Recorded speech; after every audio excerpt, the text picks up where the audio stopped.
Hi viewers, this is Lisa, Connecticut Garden Gal, and I'm doing this video because I got a shipment today of my first ever Indian blue worms, also called Perionyx excavatus. And down here it says contains live worms. Do not leave in a hot mailbox. This was in my mailbox and it was in there for several hours. So, but it's so taped over that little blurb across the bottom. If I was the mailman, I wouldn't have seen it either, because I'm sure since it says received in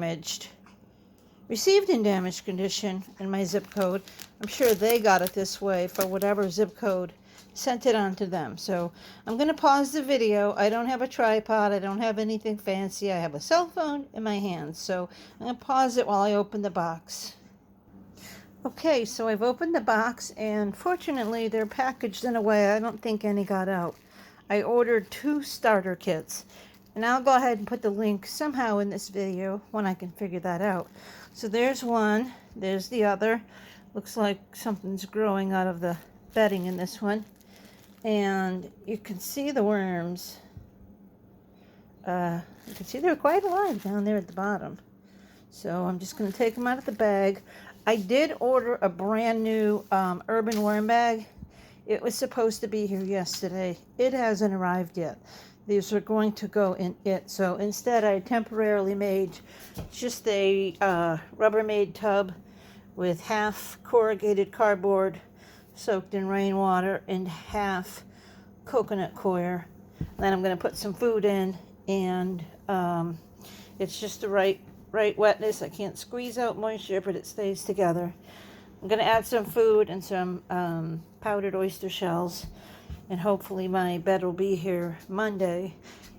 The Indian blue are known to be the rogue worms, the bad boy worms on the block. They like to escape, from what I read. They are quick to leave if they're unhappy. And the benefit of them is that they turn anything into castings really quickly. Supposedly, anything other worms might be a little shy from, these guys devour. Other foods that you have to cut up, chop down, puree maybe, or, freeze it and then let the cell walls rupture. These guys can just chow through anything. At least that's what I read, and that's why I'm doing this experiment. So hold on. I've opened the bags. I haven't dumped them out yet. The first thing I will say I'm not thrilled with is when I took these red bags out of the white plastic bags, there were a whole lot of mites that came out. Not the fat, white, slow-moving ones, but the predatory earthworm mites that I worked very hard to eradicate from my other bins. I had learned about what type they were from Arbico Organics. They worked with me. I sent samples in, and they used their microscope and let me know what kind of worms I had. Mites. I had several, and 2 of the types were not worm friendly, and unfortunately, not seeing them right here, right now, but they were between the plastic bag and the red bag, and there were a whole lot of them on the outside of this red bag. I just put the whole thing in here. No other worms are going to be sharing this, so I'm not worried about them getting to any of my other bins. So I'm going to go ahead, and this is the bedding that the worms came in. So as you can see, it's quite wet. I don't normally keep my bedding this wet, and maybe they were shipped this way because they could dry out in transit. I'm not sure. Or maybe I need to read more about these worms. Maybe they prefer it a bit wet. But let's see what we got. I apologize for the lighting. It is nighttime, and the lighting in my kitchen is pretty lousy. So, okay, so this is the first bag. Let's see if I can zoom in. And honestly, these don't, to me, look visually any different than the worms that I have in my garden. They look very much like the worms I have in my garden. That doesn't mean they are the same. They just look the same. I've never had the worms in my garden evaluated to know what they are. I have several kinds.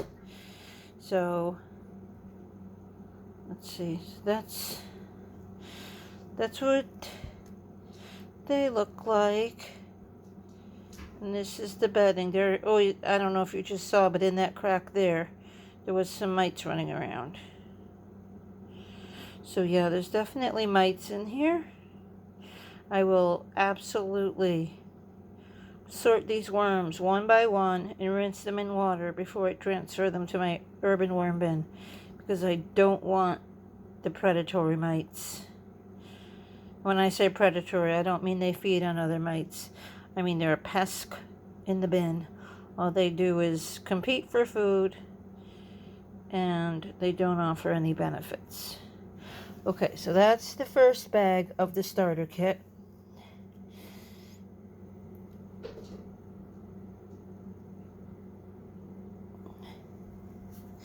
And then this is the second bag. Dump it out. We'll take a look.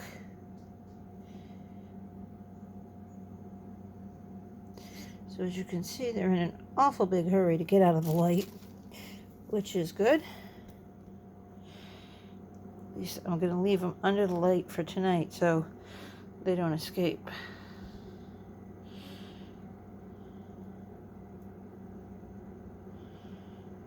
This is, now I can see a springtail there, a white springtail. That's a good guy. He's welcome. I'll see if I can't point it out when I edit this video, if I can figure out how to edit this video. I'm terrible with videos. I do this because I just started to. I'm sharing what I do with worms, but that doesn't make me a camera expert. That I am not. I have a phone, and I have figured out how to use the camera on it, and that's about the extent of my skills.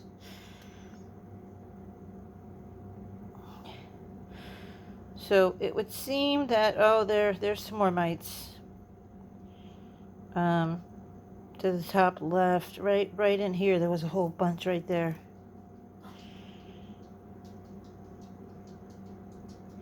So yeah, I mean, I guess it's very common. I'm not a fan of them.